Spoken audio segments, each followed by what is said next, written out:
Friends, आज की इस वीडियो में मैं आपको बताऊंगा होम टैब के अंदर अलाइनमेंट ब्लॉक के बारे में।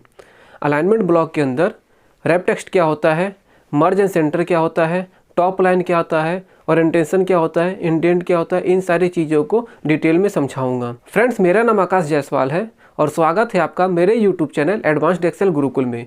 इस चैनल पर मैं आपको basic Excel to advanced Excel सिखाता हूं, इसलिए आपसे हम्बल रिक्वेस्ट है कि आप चैनल को सब्सक्राइब जरूर करें, नोटिफिकेशन के आगे बेल आइकन पर ऑल को जरूर प्रेस करें, जिससे कि मेरे द्वारा बनाई गई हर इन्फॉर्मेटिव वीडियो आप तक सबसे पहले पहुंचे। और वीडियो में आगे बढ़ने से पहले एक बात आपसे जरूर कहूँगा कि सीखिए कुछ ऐसा जो काम आए आपके हमेशा। तो चलिए बिना देरी किए चलते अपने लैपटॉप की स्क्रीन पर और स्टेप बाय स्टेप सारी चीज़ों को डिटेल में समझते हैं। फ्रेंड्स, अलाइनमेंट ब्लॉक को समझाने के लिए इधर मैंने दो डेटा को लिया है। एक डेटा वो है जिसके अंदर मैंने अलाइनमेंट ब्लॉक के अंदर जो भी फंक्शन यूज होते हैं उन सबको यूज किया है। दूसरा डेटा वो है जिसके अंदर डिटेल तो सेम वही है, लेकिन इसके अंदर कोई भी फंक्शन यूज नहीं किया है मैंने। इन दोनों डेटा को मैंने इसलिए लिया है ताकि आपको मैं आसानी से समझा सकूं और इस बने बनाए डेटा के बेस पर आप सब कुछ आसानी से समझ सकें कि इसके अंदर हम क्या कौन कौन सा फंक्शन कैसे कैसे यूज करने वाले हैं, जो आपको समझ पाना काफ़ी आसान हो जाएगा। तो अलाइनमेंट ब्लॉक के अंदर जो सबसे पहला फंक्शन होता है वो है टॉप लाइन का। टॉप लाइन का क्या मतलब हुआ? टॉप लाइन को समझाने के लिए मैं इसकी रो हाइट को बढ़ाता हूँ। जैसा कि आप देख रहे हैं कि मैंने इसकी रो की हाइट को बढ़ा दिया है। अब रो की हाइट बढ़ने के बाद से आप गौर करेंगे जो सेल डेटा 2022 है हमारा वो सेंटर में आ रहा है। अगर हम इस पे टॉप लाइन पे क्लिक करेंगे तो ये हमारा ऊपर के साइड हो जाएगा। जैसे मैंने क्लिक किया, देखिए हमारा टॉप लाइन पे चला गया। और अगर हम चाहते हैं कि सेंटर में करना तो इसमें हम मिडिल पे क्लिक करेंगे तो देखिए मिडिल पे हो गया हमारा। उसके आगे जो ऑप्शन आता है वो है बॉटम लाइन का। जैसे बॉटम लाइन पे क्लिक करेंगे ये हमारा नीचे के साइड आ जाएगा। अब इसको मैं और अच्छे से समझाता हूँ। अब ध्यान दीजिए कि हमने रो की हाइट को बढ़ा दिया। रो की हाइट हम जितनी भी बढ़ाएंगे लेकिन सेल डेटा हमारा नीचे ही रहेगा। ये तब तक नीचे रहेगा जब तक हम इसको कुछ और ऑप्शन ना दें। जैसे अगर मैंने इस पर मिडिल कर दिया तो मिडिल में रहेगा, कितना भी हम रो की हाइट बढ़ाएंगे तब ये मिडिल में ही रहेगा। और अगर हम टॉप पे क्लिक कर देंगे तो टॉप पर ही रहेगा। तो जैसे हमको फॉर्मेटिंग करनी होती है, जैसा हमको अपने डेटा का डिज़ाइन देना होता है, उसके लिए इन सब चीज़ों का यूज होता है। तो अभी मैं इस पर मिडिल पे क्लिक कर देता हूँ। उसके आगे जो ऑप्शन आता है वो है लेफ्ट लाइन का। अभी देखिए ये जो सेंटर में है, अगर मैं लेफ्ट पे क्लिक करूँगा तो ये एकदम स्टार्टिंग में चला जाएगा। और अगर सेंटर पे क्लिक करूँगा तो बीचों बीच में आ जाएगा। और इस पर क्लिक करूँगा तो राइट में चला जाएगा। यानी कि हम जो कुछ भी डेटा लिखेंगे तो ये राइट में रहेगा। एग्जाम्पल के लिए मैं आपको इस पर करके बताता हूँ। जैसे देखिए अभी हमारा लेफ्ट में है, अगर मैं इसको सेलेक्ट किया, सेलेक्ट करने के बाद सेंटर पे क्लिक करेंगे, जितना भी हमारा टेक्स्ट है वो सेंटर में लिख करके आएगा। और उसके बाद अगर हम इसको राइट पे क्लिक करेंगे तो जो भी हमारा टेक्स्ट है वो राइट में आ जाएगा। और लेफ्ट पे क्लिक कर देंगे तो लेफ्ट में चला जाएगा। जैसे कि ये हमारा डेटा है, इस पे मैं जैसे राइट पे क्लिक करता हूँ तो देखिए सब राइट पे आ जाएगा। सेंटर पे क्या, सेंटर पे। और लेफ़्ट पे क्लिक करूँगा तो लेफ़्ट पे। इसको और अच्छे से समझाने के लिए मैं इन सब की कॉलम की विड्थ को बढ़ाता हूँ। ये कॉलम की विड्थ बढ़ गई। अब ये जो हमारा डेटा है बाकी का वो तो सेंटर में जा रहा है, लेकिन ये जो है जहाँ पर हमने लेफ़्ट पे क्लिक किया तो लेफ़्ट में ही है। अब इनको सेलेक्ट करेंगे तो देखिए सेंटर पे हम क्लिक करेंगे, सेंटर में आ गया। राइट पे क्लिक करेंगे तो राइट पे चला गया। ये इसलिए हुआ क्योंकि जैसा हमने इसको फंक्शन दिया है उस तरह से ये काम कर रहा है। सेंटर पे क्लिक करेंगे तो देखिए सेंटर पे सब हमारा आ गया डेटा जो भी हमारा है। अगला जो ऑप्शन है वो है ओरिएंटेशन का। ओरिएंटेशन का क्या काम है? ये हमारे टेक्स्ट के अलाइनमेंट को डिसाइड करता है, यानी कि हमारे टेक्स्ट को कितने एंगल पे रखना है, इसका ये काम है। जैसे मान लीजिए ये सेल डेटा 2022 जो अभी एक लाइन में लिखा है, अगर हम चाहते हैं इसको थोड़ा एंगल देना इसका, तो अभी मैं इसको बताता हूँ। इसकी रो की हाइट बढ़ा करके देखिए, जैसे हम इस पर क्लिक करेंगे तो इस पर पहला ऑप्शन आता है एंगल काउंटर क्लॉकवाइज। जैसे इस पर हम क्लिक करेंगे तो तिरछा हो जाएगा। इसकी हाइट और बढ़ा देता हूँ तब आपको समझ में आएगा। अगर हम दूसरा एंगल देना चाहें तो इस पर क्लिक करेंगे, इस तरह से एंगल हो जाएगा। और अगर हम चाहते हैं एक एक लेटर वर्टिकल टेक्स्ट में लिख कर क्या है, इस पर क्लिक करेंगे, देखिए एक एक लेटर हमारा आ रहा है। इसको मैं इसकी हाइट बढ़ाता हूँ तब आपको अच्छे से समझ में आएगा। देखिए एक एक लेटर जो है इस तरह से लिख करके आ रहा है। और अगर हम चाहते हैं ऊपर से नीचे के साइड लिख करके आए तो रोटेट टेक्स्ट अप पे क्लिक कर देंगे तो देखिए ये इस तरह से लिख करके आ रहा है। इसका यूज तब होता है जब हमको कम जगह में कोई चीज़ अगर अपनी लिखनी हो या फॉर्मेटिंग को और सुंदर बनाना हो, या कोई हमारा डेटा है, ये अपने यूज पे डिपेंड करता है कि कहाँ पे हमको किस चीज़ का यूज करना है। उसके आगे अगर इस पर हम क्लिक करेंगे तो ये देखिए इस तरह से लिख करके आएगा।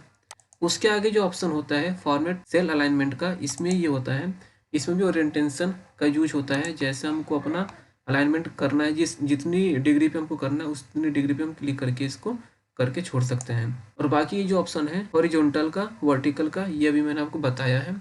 ये जो ऑप्शन है रैप टेक्स्ट का, इसके बारे में मैं अभी इधर आपको समझाऊंगा। उसके पहले मैं आपको इस ऑप्शन के बारे में बता देता हूँ। तो इधर से मैं अभी ओके कर देता हूँ इसको। अगला जो ऑप्शन है वह इंडेंट का। ये जो ऑप्शन है इसको इंडेंट कहते हैं। इसमें दो इंडेंट होते हैं, एक डिक्रीज इंडेंट, एक इंक्रीज इंडेंट। इंडेंट क्या करता है, जो भी हमारा डेटा होता है, जो भी हमारा टेक्स्ट होता है जिस सेल के अंदर, तो उसका जो पहला लेटर होता है, यानी कि पहला जो सेंटेंस हो या पहला जो वर्ड हो, उस सेंटेंस के अंदर जो भी पहला वर्ड होता है उधर से ये हमको कुछ स्पेस बनाकर देता है। यानी कि डेटा जो है हमारा उसी सेल के अंदर रहेगा, लेकिन उसके स्टार्टिंग में अगर हमको स्पेस रखना चाहें तो हम हमारा स्पेस बन जाता है। इसके बारे में बहुत कम लोग जानते हैं, बहुत लोग इसको यूज नहीं करते हैं, लेकिन इसका एक अपना बहुत अच्छा यूज है। अगर आप जानेंगे तो इसका आपको बहुत बेनिफिट होगा। इसलिए मैं अभी आपको इसके बारे में डिटेल में समझाता हूँ। इसको समझाने के लिए मैं इधर देखिए मैंने एग्जांपल लिया है कि जैसे मंथली सेल रिपोर्ट है। अगर हम चाहते हैं कि मंथली सेल रिपोर्ट इसी सेल के अंदर रहे, लेकिन आगे की जो एम है उसका कुछ स्पेस बनकर आ जाए, तो उसका ऑप्शन एक देखिए हम लोग क्या करेंगे,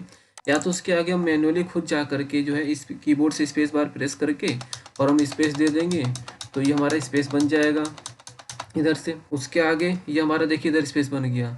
और अगर हम इधर इसको कॉपी करके इधर पेस्ट रखना चाहें इस सेल पे, तो इस तरह से हम इसको सेल पे पेस्ट रख सकते हैं, पेस्ट कर देंगे। एक हमारा ऑप्शन ये है।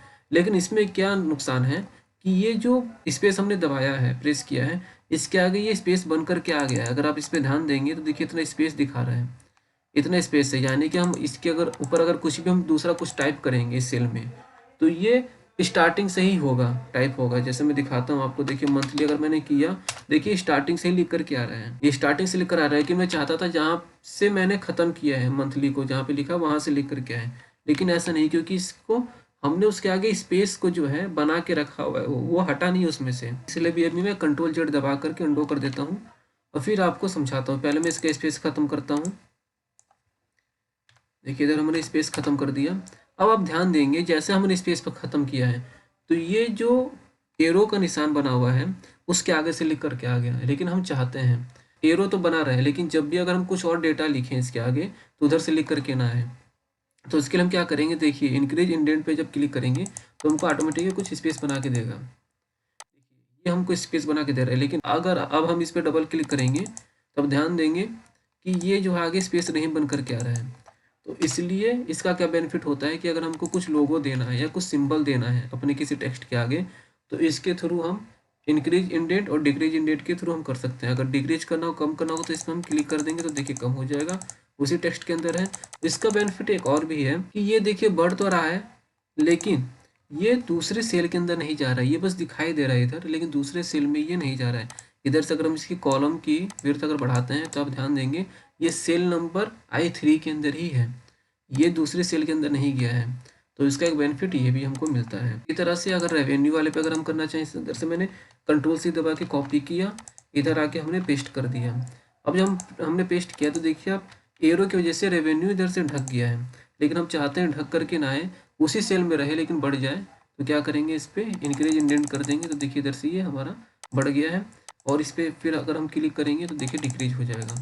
तो ये लोगो या सिंबल कुछ लगाने के लिए बहुत अच्छा यूज होता है, जो कि बहुत कम लोगों को पता होता है। जब भी हम कोई डैशबोर्ड बनाते हैं, डैशबोर्ड के आगे हम कुछ सिंबल देते हैं या ये बताना चाहते हैं कि वो किस तरह का डैशबोर्ड है, उसके हेडिंग का मतलब क्या है, तो उस समय हम कुछ लोगो दे देते हैं। तो उस समय इन सब चीज़ों का बहुत अच्छा यूज होता है।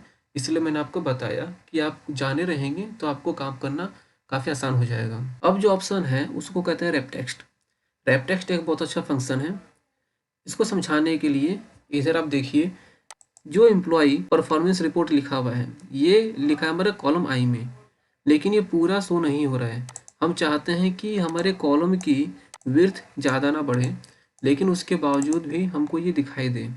तो इसका क्या ऑप्शन है? इसका ऑप्शन ये है कि हम इस पर रेप टेक्स्ट पे जैसे क्लिक करेंगे तो जितना भी कॉलम में शो हो रहा है उस हिसाब से एडजस्ट कर लेगा। जैसे देखिए रेप टेक्स्ट पे मैंने क्लिक किया, रेप टेक्स्ट पे जैसे क्लिक करेंगे तो एक ही कॉलम के अंदर, इसी कॉलम के अंदर शो होने लगा। लेकिन अभी हम क्या करेंगे, इधर रो की हाइट इसकी बढ़ाएंगे। रो की हाइट जैसे हम बढ़ाएंगे तो इधर आप देखेंगे एम्प्लॉय परफॉर्मेंस रिपोर्ट एक ही सेल के अंदर शो होने लगा। इधर से जब हम कम करेंगे, घटाएंगे इसको, देखिए उस हिसाब से ये एडजस्ट करेगा। जिस तरह से हम घटाए बढ़ाएंगे एडजस्ट करेगा, और जब इधर से हम बढ़ाएंगे तो उस हिसाब से ये एडजस्ट करेगा। अगर थोड़ा और इसको जगह मिल जाएगी तो देखिए रिपोर्ट भी सामने आ जाएगी। और अगर हम बढ़ा देंगे तो तीनों के तीनों इधर एक जगह लिख करके आ जाएगा। तो रेप टेक्स्ट क्या करता है, सीक्वेंस से एक वर्ड के नीचे फिर दूसरा वर्ड फिर तीसरा वर्ड, जैसे जैसे उसको स्पेस मिलता है उस हिसाब से वो अपना काम करता है। अगला जो ऑप्शन है वो है मर्ज एंड सेंटर का। मर्ज एंड सेंटर का बहुत अच्छा यूज है, इसको मैं इधर समझाता हूँ। जैसे देखिए ये जो सेल डेटा 2022 है, ये हमारा इस साइड लिखा हुआ है जबकि है सेंटर में। अब देखेंगे मिडिल अलाइन में, अगर मैं इसको सेंटर पे भी क्लिक करूँगा तो ये इस तरह सेंटर में आ रहा है, और अगर इसको मैं लेफ्ट पे क्लिक करूँगा तो ऐसे आ रहा है, राइट पे क्लिक करूँगा तो ऐसे आ रहा है। और अभी मैं सेंटर पे क्लिक करके बता रहा हूँ आपको। लेकिन आप इधर ध्यान देंगे तो इधर देखिए जैसे मैं इस पे लेफ्ट पे क्लिक करता हूँ तो ये इधर चला जाएगा लेफ्ट में, राइट पे क्लिक करूँगा तो इधर जा रहा है, और सेंटर पे क्लिक करूँगा तो ऐसे जा रहा है। लेकिन अगर इधर क्लिक करूँगा राइट में, देखिए इधर ही जा रहा है, जबकि इसको और इस साइड आना चाहिए था।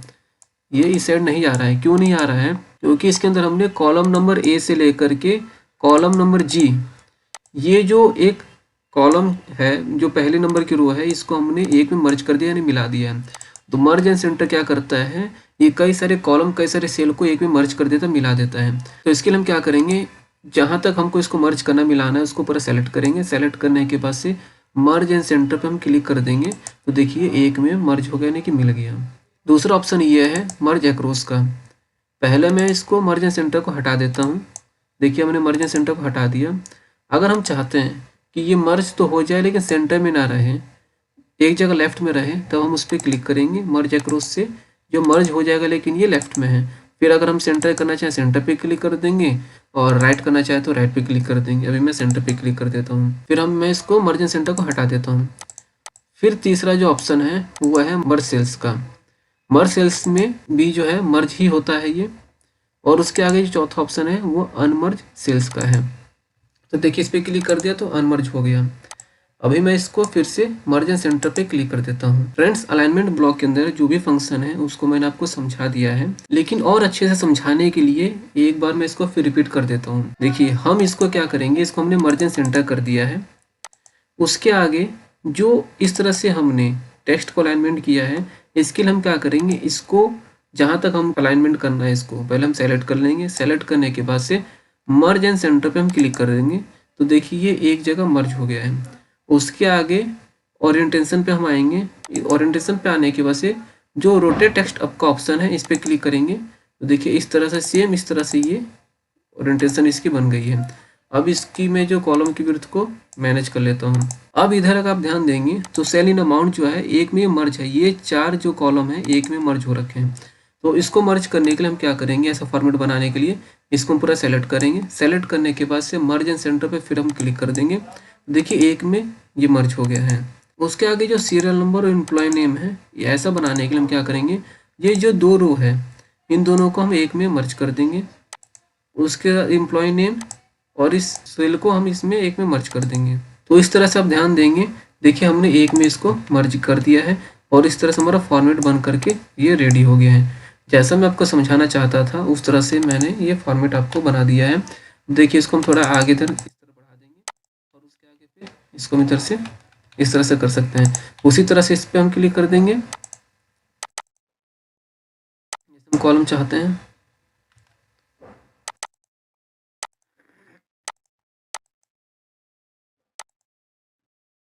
तो देखिए फ्रेंड्स, आपके सामने दोनों फॉर्मेट रेडी हैं। पहले जो फॉर्मेट था वो कैसा था और अब जो फॉर्मेट बनाया है वो कैसा है।